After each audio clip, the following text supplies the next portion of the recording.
Hello and welcome to another fun-filled edition of Adam's Music Box, where today I want to remember the legacy of Keith Reid, the lyricist for Procol Harum, because he died this week 2 years ago, or actually 2003. That was 3 years ago, wasn't it?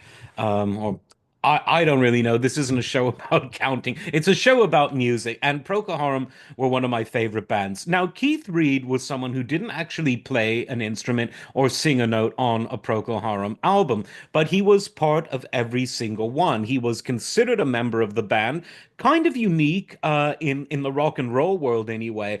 But what was so special was his enduring, long-lasting, decades-long songwriting partnership with Gary Brooker, the main songwriter, pianist, and voice of Procol Harum.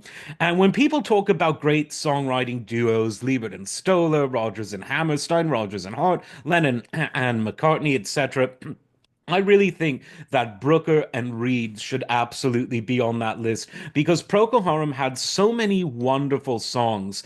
And even when they went into sort of the realm of longer, more opulent, progressive pieces, things like In Hell 'Twas in I, the basic essence of wonderful songwriting was always there, even as the band became increasingly virtuosic.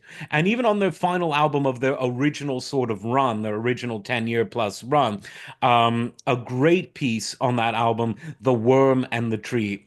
The album was something magic, and The Worm and the Tree, much like In Hell 'Twas an I, was a suite of music on side B of that record, and it's where in many ways the music and the lyrics really come together so sublimely, telling a surprisingly tear-jerking story about the life cycle of a tree. You just got to listen to it. It's beautiful. Still, not a dry eye in the house.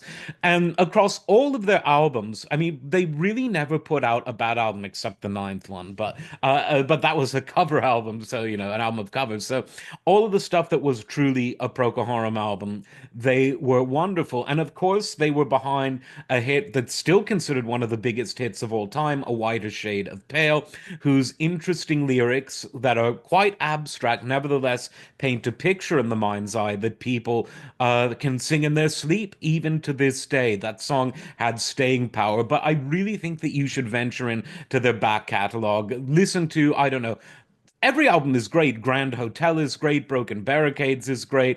Exotic Birds and Fruits, one of the most underrated but best albums. Every song wonderful. New Lamps for Old, The Idol, Strong as Samson, just great stuff.